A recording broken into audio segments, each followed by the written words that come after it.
Santa Gema Galgani y la acción del demonio en la santificación de las almas. La divina providencia no permite que seamos tentados sobre nuestras fuerzas.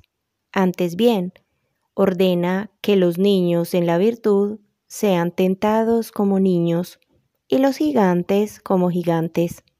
Gigante en la virtud es sin duda la Virgen de Luca. Natural es que sus combates con el infierno sean reñidísimos y formidables.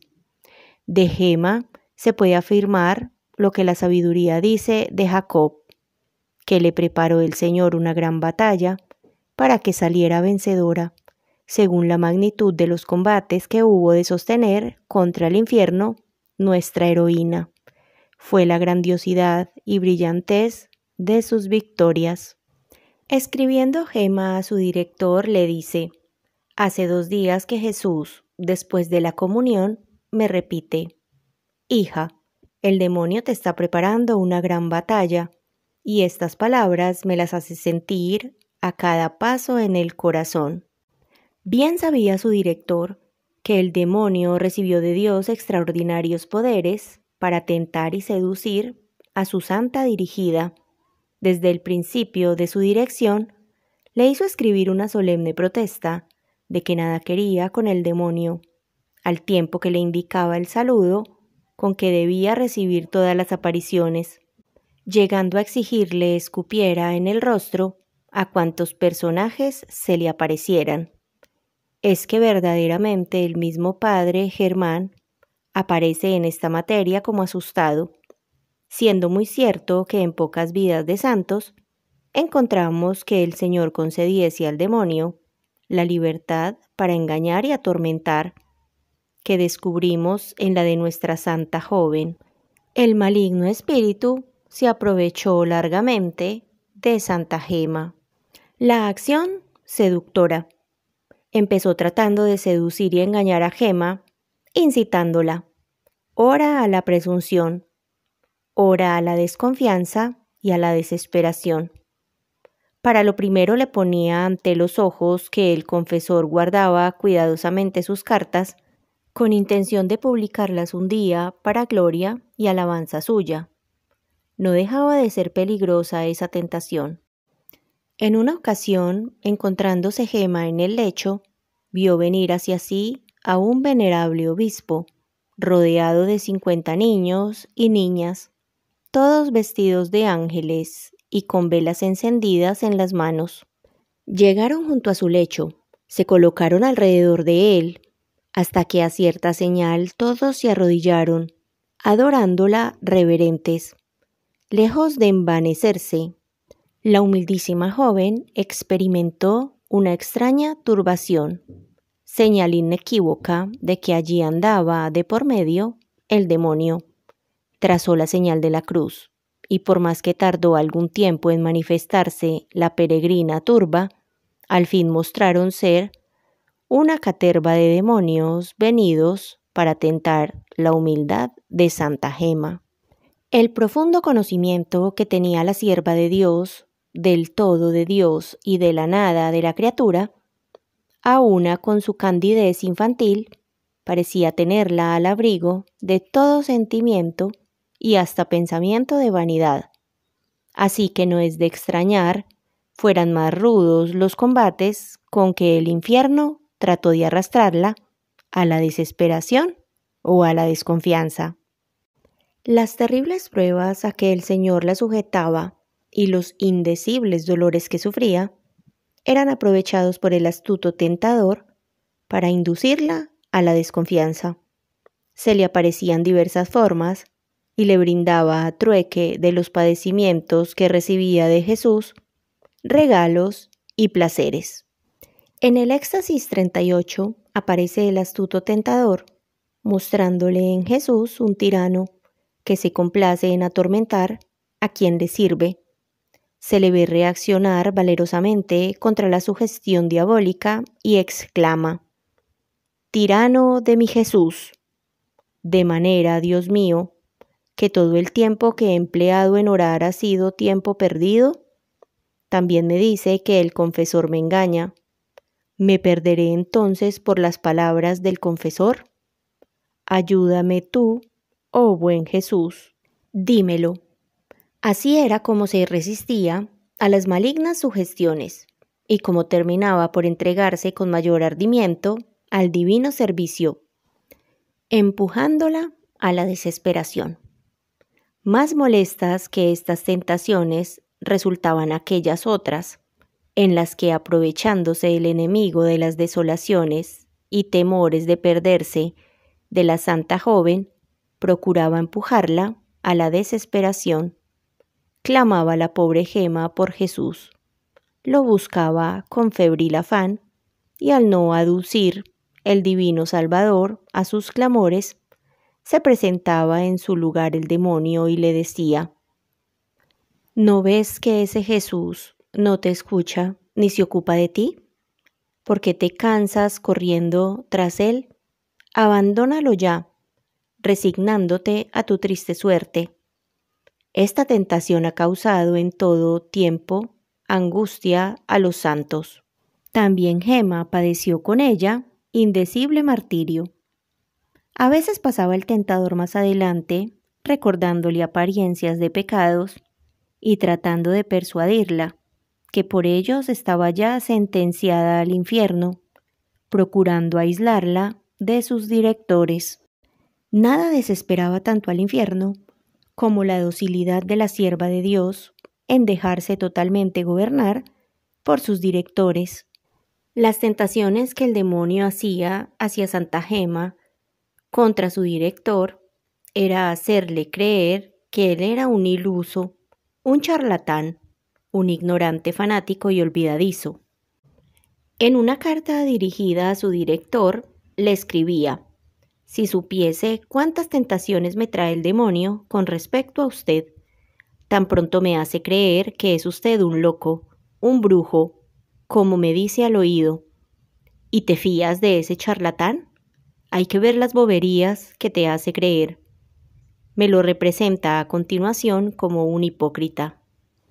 Como nada lograba el astuto tentador con semejantes insinuaciones y sugestiones, acudía a la violencia, siendo muy frecuente que cuando se ponía a escribir le arrancaba la pluma de la mano, le hacía trizas el papel, la arrojaba del escritorio y hasta la agarraba por los cabellos, arrastrándola por el suelo, no sin que llegara a quedarse con mechones de cabellos entre los brutales dedos. Al desaparecer después de ejecutadas tales violencias, gritaba desesperado: «¡Guerra! ¡Guerra a tu padre!». Al referir estos hechos, añade el padre Germán: «Debo decir confidencialmente que el maligno supo bien guardar su palabra. Estas palabras ocultan muchas y grandes cosas que la humildad del bendito Padre ha querido dejar en el misterio». Contra la obra de Monseñor Volpi. También la obra de Monseñor desconcertaba al infierno, llegando el demonio en su empeño por neutralizarla y contrarrestarla, hasta tomar la forma del prelado. Cierto día, refiere el padre Germán, habiendo ido a la iglesia para confesarse, mientras se preparaba al lado del confesionario, vio que ya el confesor, sin saber por dónde ni cómo, estaba en su puesto esperándola. Se extrañó de ello, sintiendo al punto turbación, como le acontecía siempre que se encontraba en presencia del demonio. Ello, no obstante, se llegó al confesionario y empezó la confesión como de costumbre.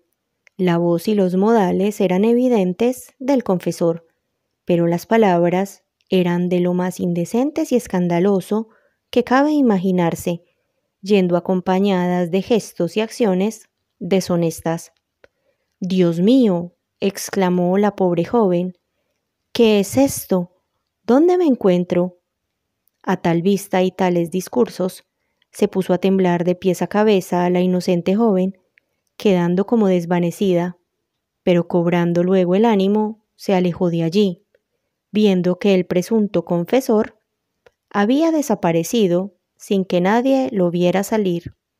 Era el demonio, que con tan malignas artes se proponía engañar a la joven piadosa, haciéndole perder la confianza que tenía puesta en el confesor.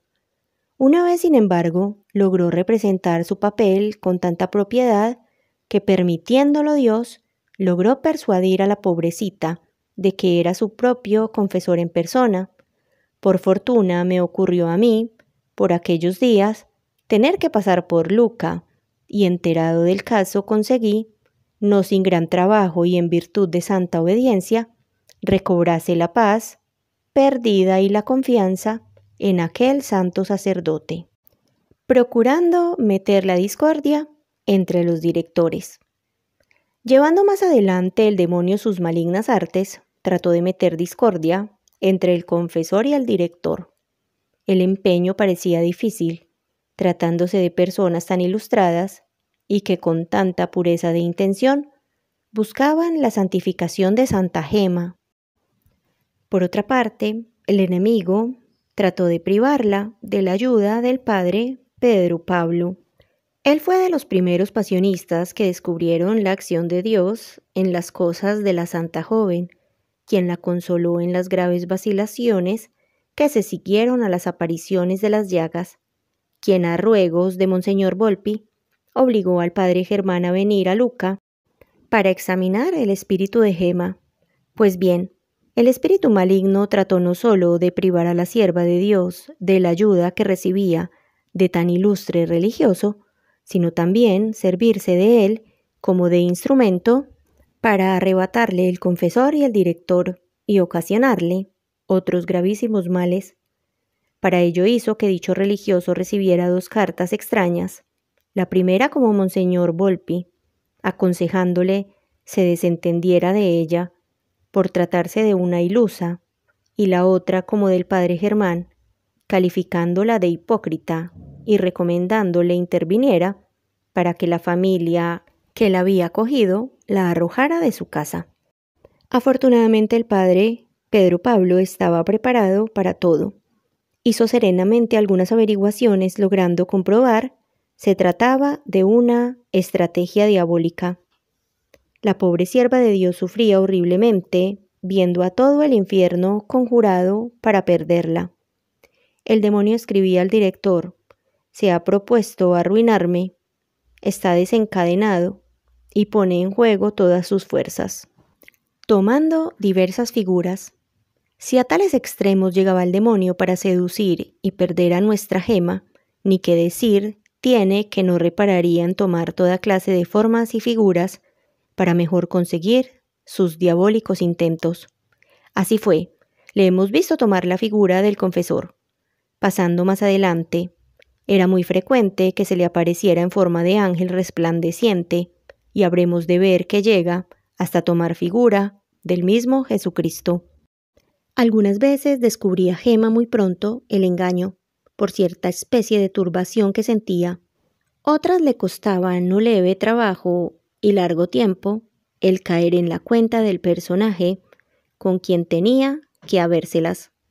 En cierta ocasión vio ante sí un ángel de peregrina hermosura que, dirigiéndole la palabra, le decía: «Mírame, con solo que jures obedecerme, puedo hacerte feliz».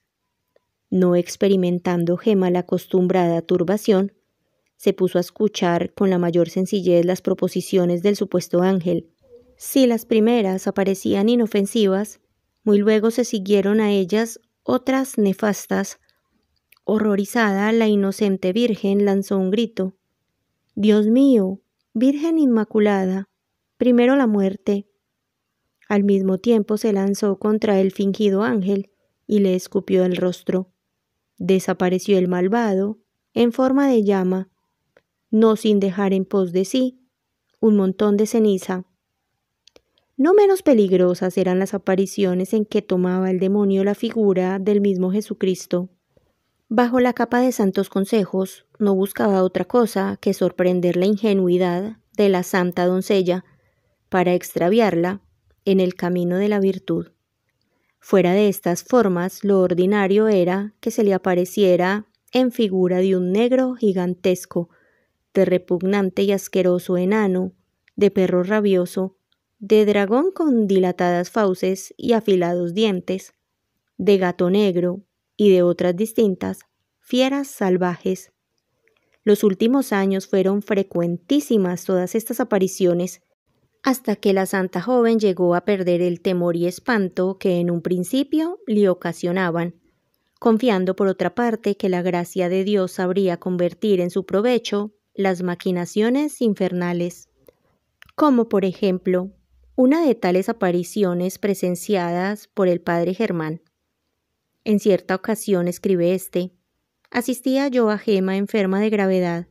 Me encontraba en un ángulo de la habitación rezando, en mi breviario, cuando vi cruzar corriendo por entre mis piernas un enorme gato negro, de figura horrible, que después de dar una vuelta por toda la habitación, fue a colocarse sobre el respaldo inferior de la cama de hierro, frente por frente de la enferma, sobre quien lanzaba miradas feroces. A mí se me helaba la sangre en las venas, en tanto que Gema seguía tan tranquila. Ocultando mi turbación, le pregunté: ¿qué hay de nuevo? No se asuste, padre. Es ese cosaco de demonio que quiere molestarme.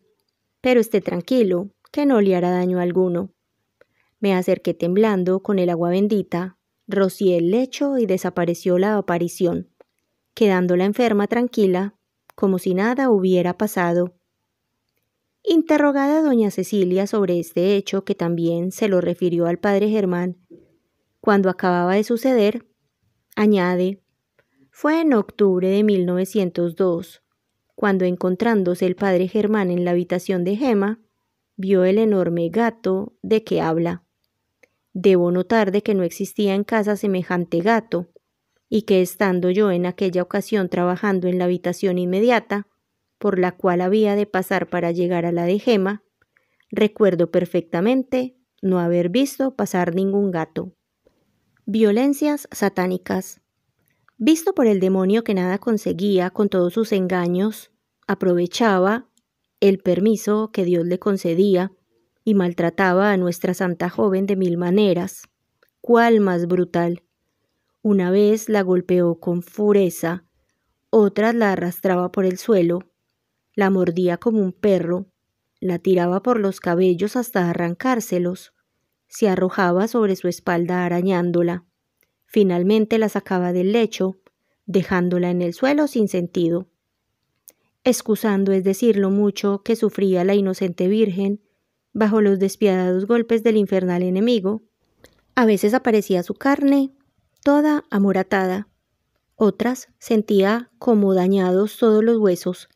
En ocasiones hubo de guardar cama a consecuencia de los malos tratos recibidos, y hasta en algún caso llegó a persuadirse de que realmente la mataba. No menos que tales atentados contra la vida, temía la doncella las tentativas diabólicas contra la pureza. Ofrecía al inmundo espíritu a las castas miradas de Gema vergonzosas desnudeces, la incitaba a cometer deshonestidades, ponía sobre ella las manos para excitar torpes complacencias y cometía otras diabluras que la pluma se resiste a transcribir. Escuchemos la ingenuidad con que la sierva de Dios refiere estas violencias satánicas. Hoy creía, escribe en el diario, verme libre de aquella fiera, bestia, pero no ha sucedido así. Me dirigía al aposento para descansar, cuando comenzó a descargar sobre mí tales golpes que creía que me mataba. Tenía la figura de un perro negro. Me puso las patas sobre la espalda, atormentándome tanto que parecía que me trituraba los huesos.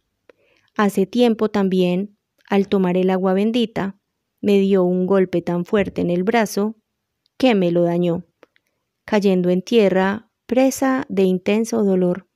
Pero todo se remedió muy pronto, porque Jesús me tocó con su mano y al punto quedé curada. Obsesión y posesiones diabólicas. No siempre eran de este género las violencias del demonio sobre Gema.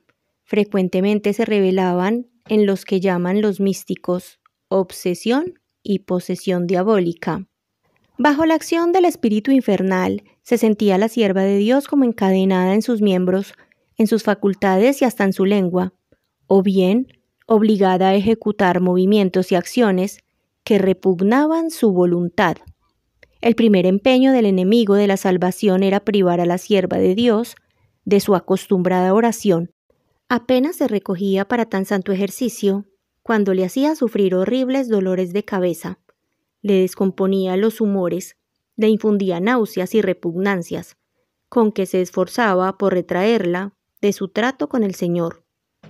No para aquí la acción diabólica sobre Gema, aunque muy raras veces, dice el padre Germán, ocurría que el demonio la poseía por completo, ligándole las potencias del alma y perturbando su imaginación hasta el extremo de aparecer como posesa.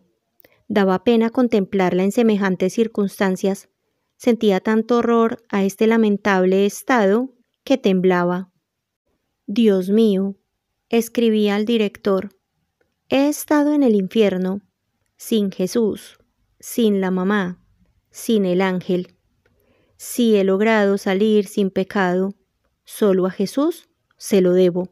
A pesar de todo estoy contenta, porque sé que padeciendo de este modo, y padeciendo siempre, hago la santísima voluntad de Jesús. Santa Gema Galgani y el demonio, parte 2. Tengo miedo de encontrarme en manos del demonio. Al verse en tales aprietos, solía acudir con toda diligencia al cielo, pidiendo fortaleza. Acudía también despavorida, solicitando el auxilio del confesor. Monseñor, le escribía, venga inmediatamente, el demonio me las hace de todas. Ayúdeme a salvar mi alma, pues tengo miedo de encontrarme en manos del demonio. Este miedo de Gema aparece muy legítimo, si se tiene en cuenta que poseída del espíritu maligno, llegaba hasta volverse contra las personas que la rodeaban, destrozaba objetos sagrados, escupía la imagen de la Santísima Virgen y el crucifijo, se retorcía desesperada por el suelo y otros actos semejantes. Sabemos por la teología mística que pueden darse estos casos, y las vidas de los santos, más de una vez, registran estos eventos. Dios permite la posesión diabólica en los santos para proporcionar a estos más glorioso triunfo y más humillante derrota al demonio. Las posesiones del espíritu maligno afecta todo el cuerpo y las facultades sensitivas de los santos, arrastrándolos a cometer verdaderas impiedades. Este demonio, escribe al director, es el que hace que cuantos sentidos, sentimientos y miembros tengan en mi cuerpo el pecado y esté corrompido. Solo hay una excepción, el corazón, sede de Jesús. Tras los combates con el infierno y las consolaciones celestiales, dice el Sagrado Evangelio que después de triunfar Jesucristo de las tentaciones del demonio en el desierto, se le acercaban los ángeles para servirle. Después de triunfar gloriosamente nuestra santa joven de las maquinaciones infernales a que era sometida su virtud, llegaban las divinas consolaciones, tan grandes y misteriosas como las tentaciones vencidas. Superada en cierta ocasión una de esas terribles pruebas, apenas me puse de rodillas, escribe al confesor. Se me presentó Jesús y me entretuve con él largo rato. Le pregunté dónde había estado. A tu lado, me contestó. Oh Jesús mío, le dije, mucho que ha dado que sufrir aquella bestia infernal, y debo estar llena de pecados con lo mucho que te habré ofendido. No, hija mía, me respondió Jesús, no me has disgustado en lo más mínimo, puesto que en nada has consentido. Oh, Monseñor, qué hermosa es la presencia de Jesús, y qué horrenda la vista del diablo. A veces no se contenta el Salvador con asegurarla de su buen comportamiento en la pelea, la instruye sobre las precauciones que debe tomar y el modo de conducirse en los combates. Eficacísimos protectores. Pasando todavía más adelante el celestial esposo, ofrece a esta aguerrida luchadora su celestial protección y compañía. Yo estaré siempre contigo, le dice. y mi Madre Santísima te protegerá, pero invócala a menudo.